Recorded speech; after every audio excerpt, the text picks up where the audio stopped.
There are moments in history when empires gamble everything on a single battle, when pride blinds reason, and the fate of nations hangs on the edge of sword. One such morning dawned in the brutal heat of August, 216 BCE. Beneath the blazing Mediterranean sun, the mightiest army Rome had ever mustered marched toward destiny and disaster. 86,000 soldiers, their bronze armor flashing like fire, advanced across the dusty plains of southern Italy. They believed victory was inevitable.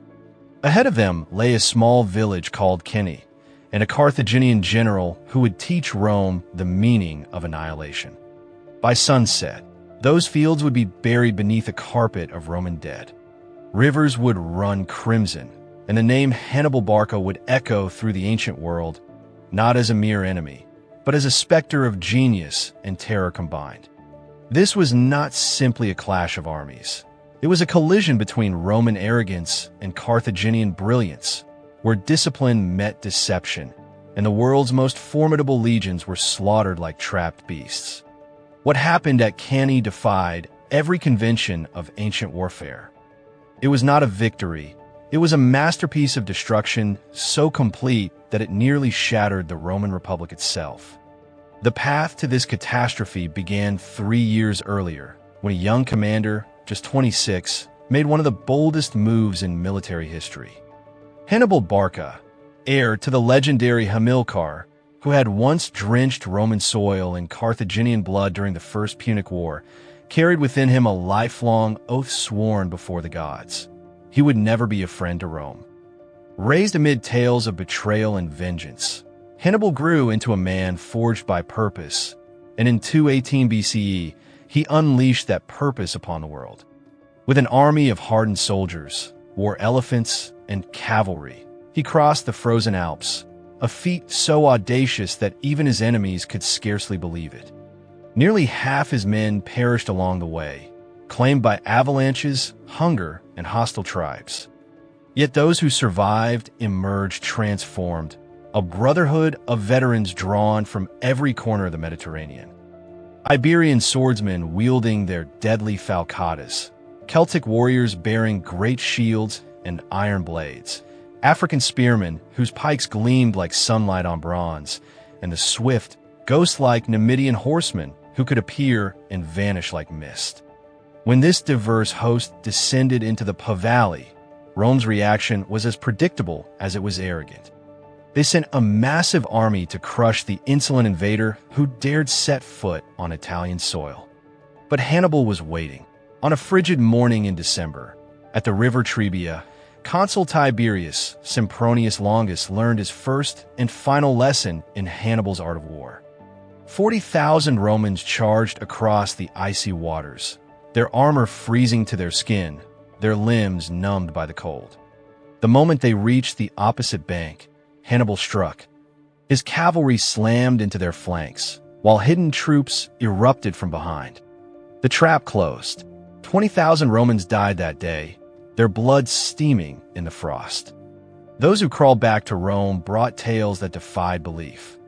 How could the disciplined legions, the pride of the Republic, fall before an army of mercenaries? The answer was simple. Hannibal did not win through numbers, but through intellect.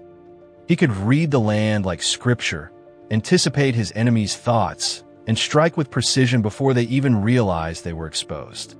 To him, war was not chaos. It was chess played with human lives. Spring brought no relief. The following year, 217 BCE, Hannibal orchestrated another masterpiece, the largest ambush the ancient world had ever seen. At Lake Trasimene, hidden among the hills in morning fog, his army lay in silence, waiting. When the Roman columns under Gaius Flaminius marched along the narrow shore, they entered a graveyard of their own making. From a mist, Carthaginian spears rained down. Panic spread. 15,000 Romans were slaughtered before they could even form ranks. The survivors were driven into the lake's dark waters, where they drowned beneath their own shields. Flaminius himself fell in the chaos, his severed head later sent to Carthage as a grim trophy of Hannibal's growing legend. For the first time in centuries, Rome trembled. Farms burned within sight of the city walls. Refugees choked the roads, carrying tales of death and ruin. In the Forum, senators shouted over one another, torn between surrender and vengeance. Mothers clung to their children and prayed for divine mercy. Amid the panic rose one calm voice, Quintus Fabius Maximus. Appointed dictator in Rome's darkest hour, he proposed something unheard of, not glorious battle, but restraint. He would shadow Hannibal's army, bleed his supplies, and never risk everything in a single confrontation. It was a wise strategy, but wisdom rarely wins hearts. Romans mocked Fabius as cunctator, the delayer, a coward in their eyes.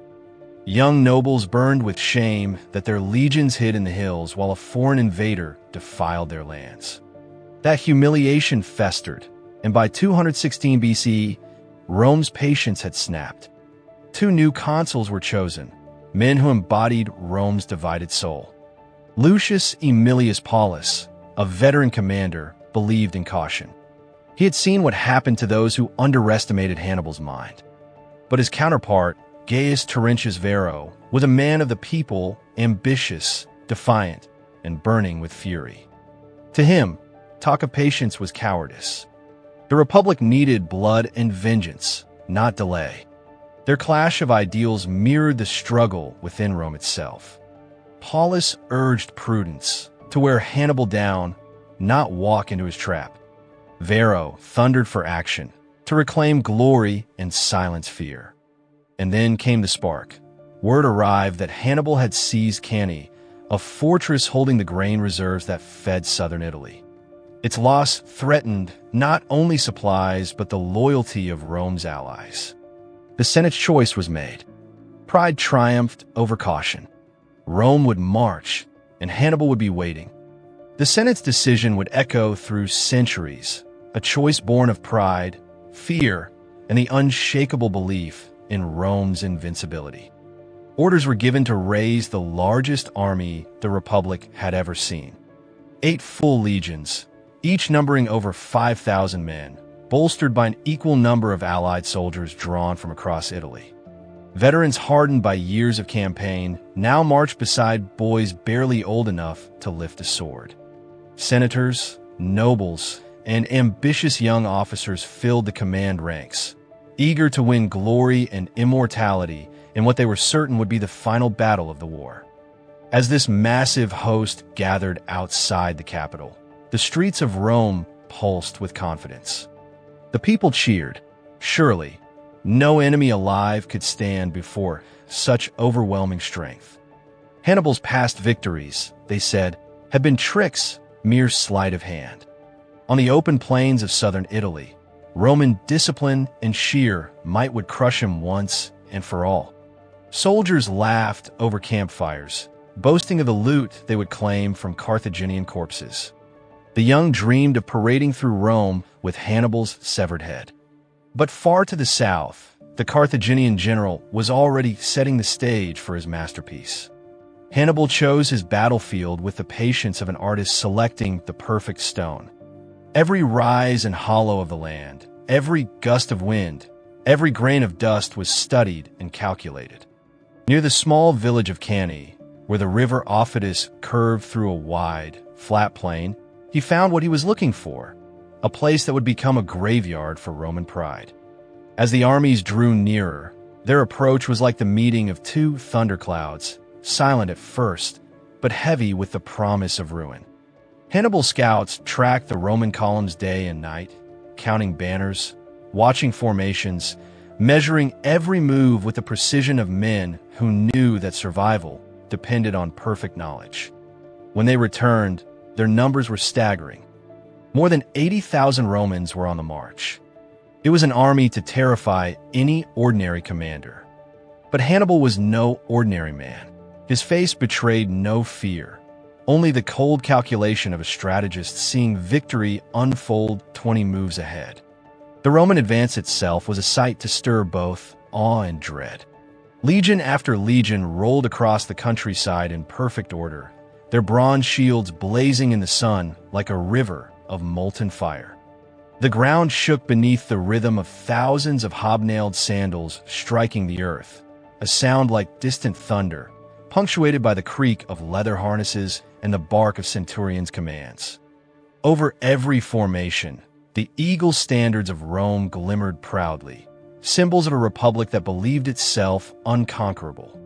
At the head of this unstoppable tide rode the two consuls, their purple cloaks billowing, embodying Rome's divided heart. Lucius Aemilius Paulus and Gaius Terentius Varro were bound by custom to alternate command each day, a tradition meant to keep ambition in check, but in this campaign, it would prove disastrous. Varro spent the march south feeding his soldiers with promises of an easy triumph. He painted Hannibal as a desperate fugitive, a mercenary leader holding together a rabble of barbarians through fear and gold. Once the legions met them in open battle, he said, the enemy would scatter like leaves before the wind. The younger soldiers drank in his confidence. They had grown up on tales of Roman invincibility and longed to carve their own glory into history. But Paulus remained uneasy. He had studied the grim reports from Trebia and Trasimene, where Hannibal had twisted Roman discipline into its own downfall. He understood that this Carthaginian did not fight wars, he composed them. His army, though smaller, was forged in 3 years of constant victory. They fought as one, a living organism obeying a single mind. Paulus knew that against such an opponent, numbers alone might count for little. When the legions finally crested the hills and looked upon Cannae, the contrast between the two armies was striking. The ancient fortress stood on a ridge above the river Aufidus, its weathered stones watching as countless battles had come and gone. Below, on the flat plain, Hannibal's men waited in formation. To the Romans, they looked pitifully few, a ragged patchwork of foreign tribes.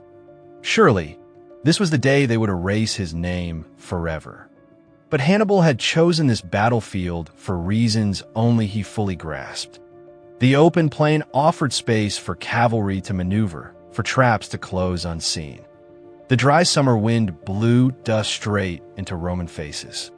Every detail was part of his design. Every inch of ground would serve his will. That night, unease settled over both camps. The Romans cleaned their armor, sharpened their swords, and whispered prayers to Mars for victory. Officers hunched over maps by torchlight, arguing over formations and timing. The young spoke with bright, nervous confidence, but the veterans sat silent, their eyes reflecting the flicker of the flames. Men who had seen too many mornings like this and knew how quickly glory could rot into death. Across the field, Hannibal's camp was a study in discipline. Spanish swordsmen tested the edges of their curved blades. Gaulish warriors painted their faces in blue spirals meant to terrify their foes. The swift Numidian riders checked their horses' hooves and adjusted their light javelins, preparing for the storm to come. At the heart of the camp, the African infantry, the backbone of Hannibal's army, laid out their shields and pikes in perfect order. The general himself moved among them like a father among sons, speaking to each group in their own tongue. To the Gauls, he spoke of vengeance for Roman oppression. To the Spaniards, of the silver Rome had stolen from their minds. To the Africans, of the golden glory that awaited when Rome's arrogance was broken. Every man heard the words that would ignite his spirit. Their loyalty to Hannibal was not born of fear, it was forged from belief. When night deepened, he gathered his officers beneath the stars. There, by the flicker of a single lamp, he unveiled his plan, a design so daring that any lesser commander would have dismissed it as madness. He would not meet Rome's strength head-on. Instead, he would invite them to attack where he was weakest. The center of his line would be filled with his least reliable troops, the new Gaulish and Spanish recruits. They would fall back slowly, drawing the Romans inward. Then, at the perfect moment, his elite African infantry would strike from both flanks while his cavalry, having shattered the Roman horse, would sweep around from behind. It was a trap of impossible precision, a maneuver that required perfect timing, unbreakable trust and nerves of steel. One mistake would doom them all, but if it succeeded, the Roman army would not just lose. It would cease to exist. As dawn broke over the plains of Cannae, the August sun blazed down upon the waiting armies. Trumpets blared, men formed ranks, and prayers were whispered to gods who would not answer. The air shimmered with heat and tension. Before the day was done, history itself would tremble. The greatest slaughter of the ancient world was about to begin. The first light of dawn broke through the mist that clung to the banks of the Aufidus River. Hannibal stood upon a low ridge, the rising sun casting long shadows across the plain where history itself was about to be written. His weathered fingers traced the lines of the landscape one final time, every curve of the river, every dip and rise of the earth etched into memory. This was the ground upon which he would either achieve immortality or meet his end. Since childhood, when his father had whispered tales of Roman treachery and Carthaginian pride, this moment had lived within him. Now, at last, the oath sworn before the gods would be fulfilled in blood and iron. Hannibal's deployment was nothing short of a masterpiece disguised as necessity. In the center, he placed his most expendable troops, the recently recruited Gauls and Spaniards, men whose loyalty was measured in coin rather than conviction. Their task was not to triumph, but to endure, to die slowly and convincingly. Behind them, hidden from Roman eyes, waited the true core of his army, the African veterans. These were the men who had crossed the Alps with him, who had bled at Trebia and Trasimene, and survived every nightmare the Romans had thrown their way. They stood silent and steady on either flank, clad in captured Roman armor, a deliberate illusion that would soon blur the line between predator and prey. On the wings, Hannibal's cavalry made their final preparations. The Numidians, dark-skinned horsemen born in the saddle, twirled their light javelins with effortless grace, their lean horses restless beneath them. Beside them, the heavier Spanish and Gallic cavalry checked their weapons and tightened their reins, ready to crash into the Roman lines like a living storm. These riders would be the hammer, the instrument that would shatter the anvil of Roman might. But before they could strike, they first had to destroy the enemy cavalry guarding the flanks. Across the plain, the Roman legions assembled with the precision and pride that had conquered the known world. Consul Varro, commanding that day, arranged his forces in the traditional Roman manner, but with one critical flaw. Instead of leaving the usual gaps for maneuver and flexibility, he had packed his men tightly together into a massive block of steel and flesh, a formation designed for brute force. It was a decision that seemed logical at the time. Why leave space for an enemy to exploit when sheer weight could crush him instead? 80,000 soldiers stood shoulder to shoulder, so tightly that many could scarcely swing their swords. In the front ranks were the hastati, young men facing their first taste of war, their oval shields raised and gladii ready. Behind them stood the principes, seasoned warriors at the height of their strength, their mail coats flashing in the morning sun. At the rear, the triarii, veterans of countless campaigns, waited grimly with their long spears, Rome's final line of defense. It was a formation that had conquered empires. But today it would become a cage. Between the two armies, a stretch of land, no more than 300 yards, shimmered with dust and tension. Carrion birds circled lazily overhead, as if sensing what was to come. The air was heavy, alive with silence, the kind that comes just before a storm. Then, as if the gods themselves had given the signal, the thunder began. On both flanks, cavalry charged. The earth trembled under the impact of hooves and flesh and steel. The clash of horsemen rolled across the plain like distant thunder. The Roman cavalry, brave but unskilled, were quickly overwhelmed by Hannibal's riders. The Numidians darted in and out of the melee, their javelins finding every weakness in Roman armor before vanishing into the haze. On the opposite flank, the Spanish and Gallic cavalry, smashed into their foes with unstoppable ferocity, their war cries echoing across the battlefield. As the cavalry battle raged, Hannibal raised his arm, the signal for the infantry to advance. His Gauls and Spaniards surged forward, screaming in defiance, their painted faces and bright shields flashing beneath the sun. They knew they were marching to their deaths, yet they advanced without hesitation, driven by greed, pride, and their commander's magnetic will. The Roman legions met them head-on. The sound of 80,000 sandals striking the ground in unison was like the heartbeat of a giant. Centurions shouted, horns blared, and the legions slammed into the Carthaginian center with the force of an earthquake. The impact was monstrous. Spears snapped, shields splintered, men vanished beneath the crush of bodies. The front ranks of Hannibal's center buckled under the pressure. Gaulish chieftains fell where they stood. Spanish nobles died, cursing Rome's name, and slowly, the entire Carthaginian line began to bow backward under the Roman onslaught. To the watching legions, it looked like victory. The enemy was breaking. Roman banners surged forward. Trumpets blared triumphantly. The young soldiers cheered, but in truth, they were cheering their own destruction. Hannibal's plan was unfolding perfectly. His center was not collapsing, it was bending deliberately like a bow being drawn to its breaking point. The more the Romans pressed, the deeper they pushed into the concave trap. The legions at the front, drunk on the thrill of victory, charged ahead, while those behind followed, compressing the formation even tighter. What had been a broad battle line now twisted inward, turning the Roman advance into a tightening column.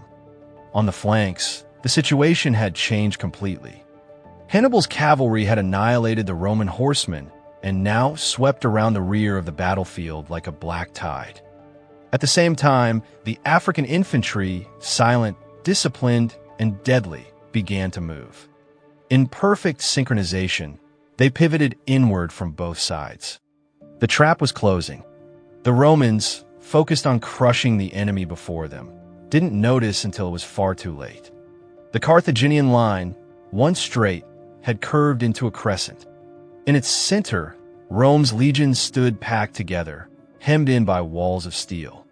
The open plain that had seemed so vast at sunrise now became a pit of death. Then, with the suddenness of lightning, Hannibal's Africans struck from both flanks while his cavalry crashed into the Roman rear. The legions were surrounded, attacked from every side at once. In the chaos, discipline shattered. Men tried to turn and fight, but there was no space to swing a sword or raise a shield. Trapped by their own formation, they became victims of their own order. Panic spread like wildfire. Veterans stood frozen, realizing the hopelessness of their situation. The younger recruits screamed and broke, trampling their comrades in a desperate attempt to flee. What followed was not a battle, it was slaughter. The greatest army Rome had ever assembled was systematically destroyed in the span of a single afternoon. Under the relentless press of Carthaginian steel, tens of thousands were cut down where they stood. By nightfall, the plain of Cannae had become a sea of corpses. The dust that had once danced over the fields was now thick with the stench of blood. Hannibal's double envelopment, the encirclement at Cannae, became the most studied maneuver in the history of warfare. It was perfection in motion, the ultimate lesson in strategy and psychology. The Romans would rebuild, their empire would rise again, and one day they would crush Carthage utterly. But on that blistering August day in 216 BCE, it was Hannibal, not Rome, who stood as master of the world.